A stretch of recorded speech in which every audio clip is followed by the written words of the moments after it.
There's a quiet preference many people carry but rarely say out loud. It's not that you hate people. It's not that you're antisocial, broken, or bad at life. You just feel better when the world goes quiet. While others light up at packed rooms, loud laughter, and full calendars, something in you softens when plans get cancelled, when the door closes, when the noise fades, when you're finally home. And you've probably wondered, what does that say about me? Because from the outside, loving home can look like avoidance, like laziness, like you're missing out. But inside, it feels like relief, like your shoulders drop an inch without you asking them to, like your breathing deepens for the first time all day. This isn't about being shy. It isn't about being introverted in the way social media defines it. And it definitely isn't about a lack of ambition or curiosity about life. It's about safety. There's a part of you that relaxes when stimulation lowers, when nothing is demanded of you, when you don't have to perform, respond. At home, you don't disappear, you finally return to yourself. But here's the question most people never stop to ask. Why does quiet feel so necessary? And why, for some people, does home feel less like a preference and more like a refuge? That's where the real story begins.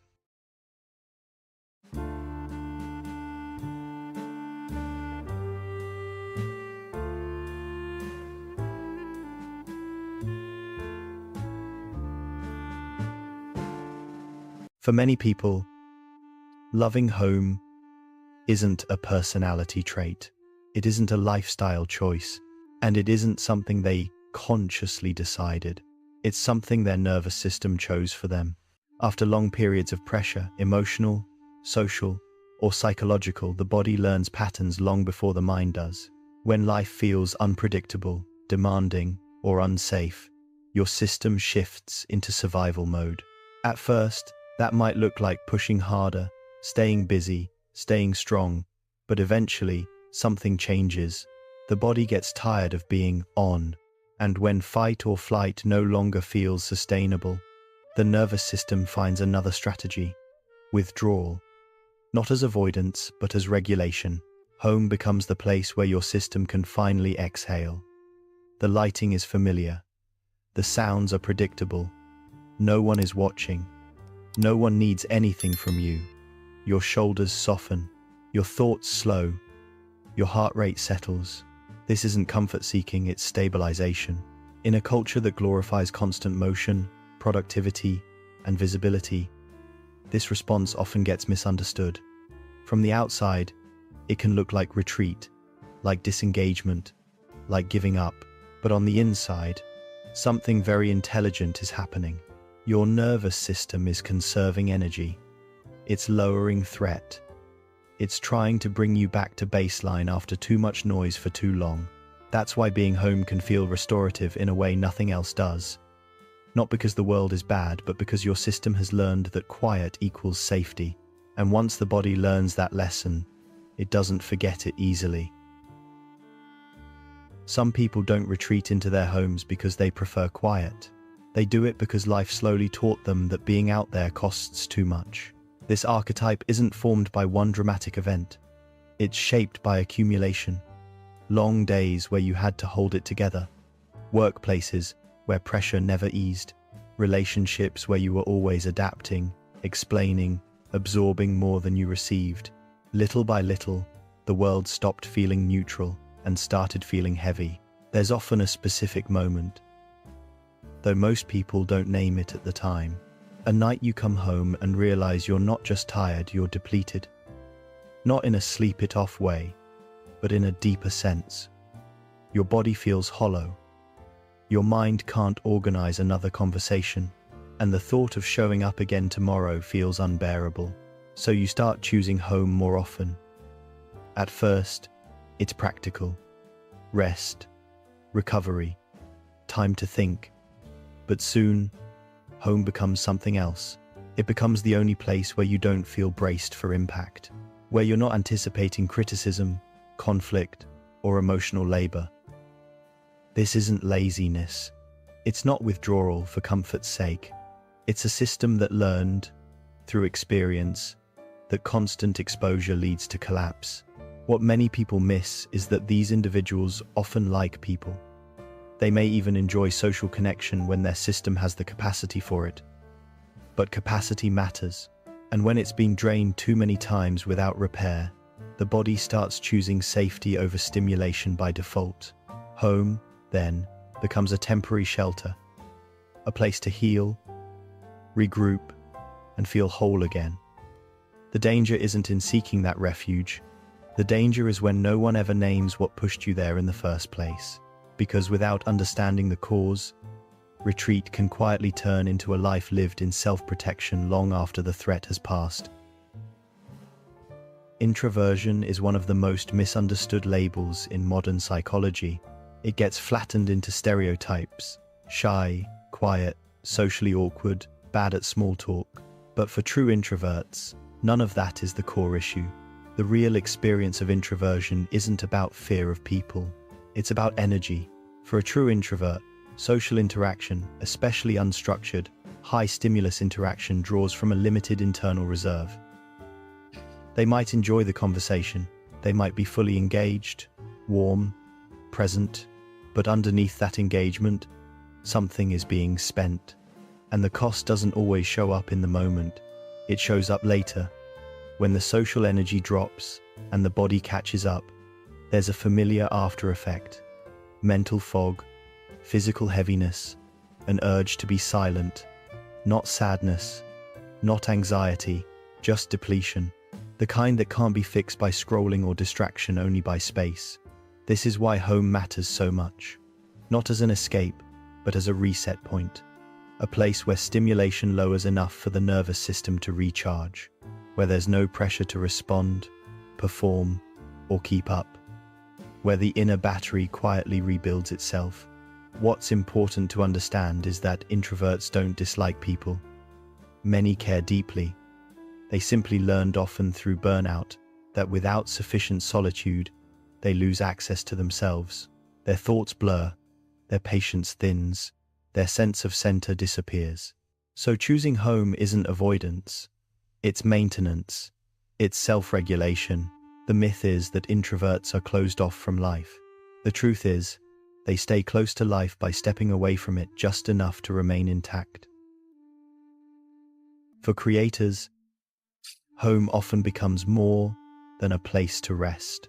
It becomes a space of focus, a container, a quiet inner workshop where ideas finally have room to breathe.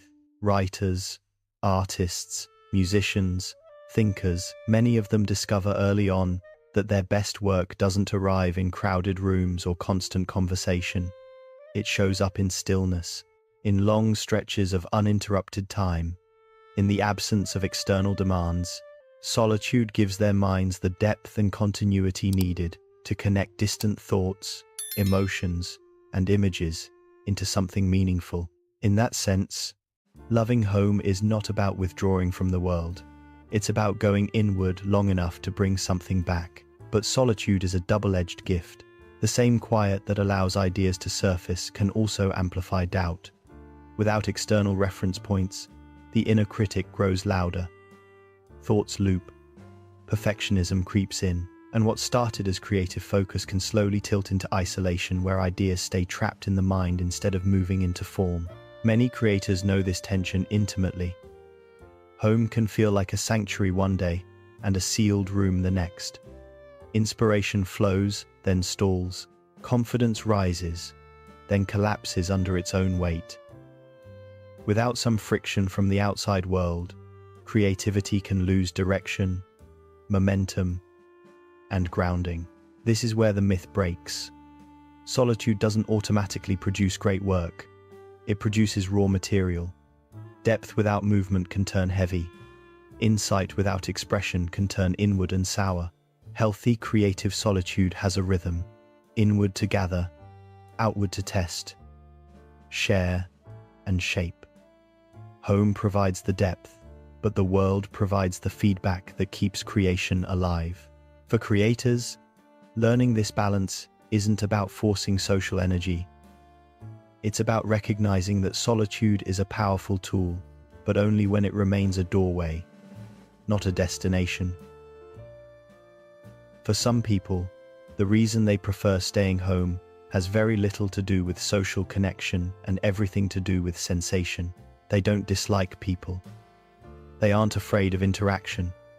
What drains them is the environment itself, the volume, the lights, the constant movement, the feeling of being surrounded by too much input at once.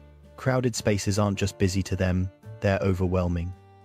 Conversations overlap, music blares, phones buzz, visuals compete for attention. Their nervous system doesn't filter this stimulation easily, so everything arrives at full intensity. Nothing fades into the background. This is sensory overload, and when it happens, the body responds the same way it would to any other form of stress.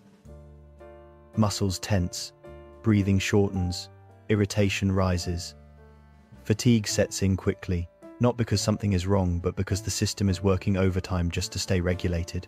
Home, in contrast, offers control, predictable sounds, softer lighting, familiar textures, the ability to lower stimulation instead of constantly adapting to it.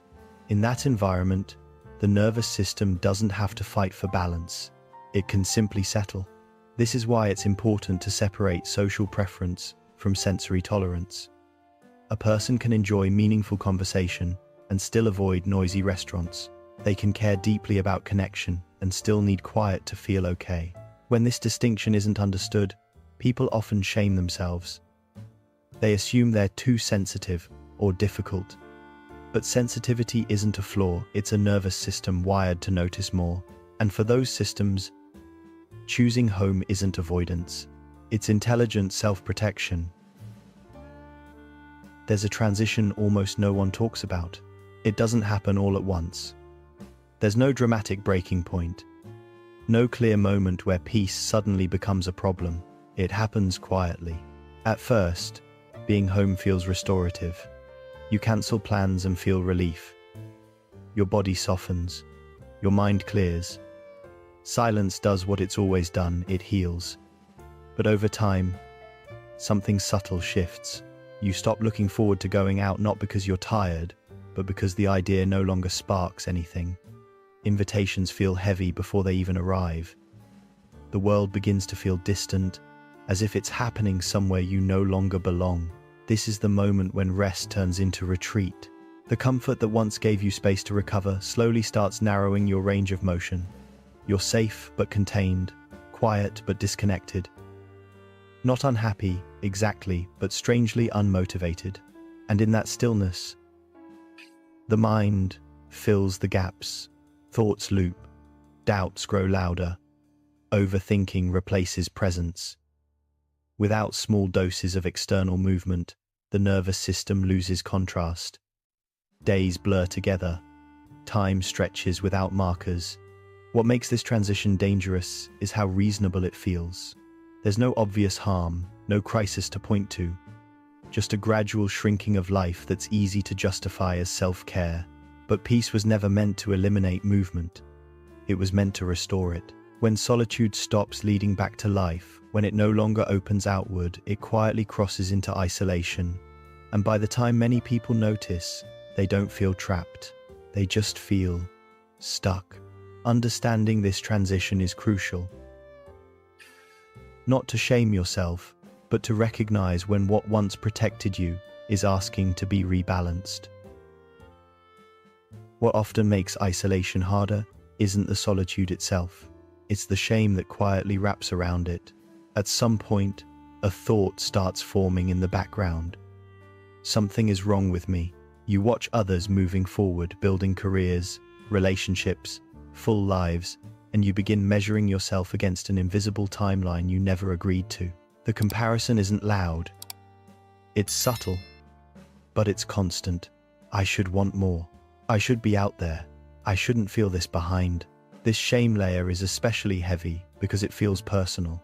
You don't see it as a nervous system response or a protective pattern. You see it as a flaw, a lack of drive, a failure to keep up with life the way everyone else seems to. And shame is isolating by design. The more you judge yourself, the more you withdraw. The more you withdraw, the quieter your world becomes. And in that quiet, shame grows louder. It tells you that you've missed your chance, that you don't know how to re-enter, that staying home is proof you're stuck. But this loop didn't begin with weakness. It began with adaptation. At some point, your system learned that pulling back reduced pain, that staying small preserved energy, that quiet felt safer than disappointment or overload. Shame enters later when the strategy outlives the threat and turns inward. Nothing about this means you're broken. It means your system did what it was designed to do. Healing doesn't start by forcing confidence or motivation. It starts by removing blame, by understanding that what you're feeling isn't a personal failure, it's a pattern that once kept you intact. And patterns, once seen clearly, can be gently changed.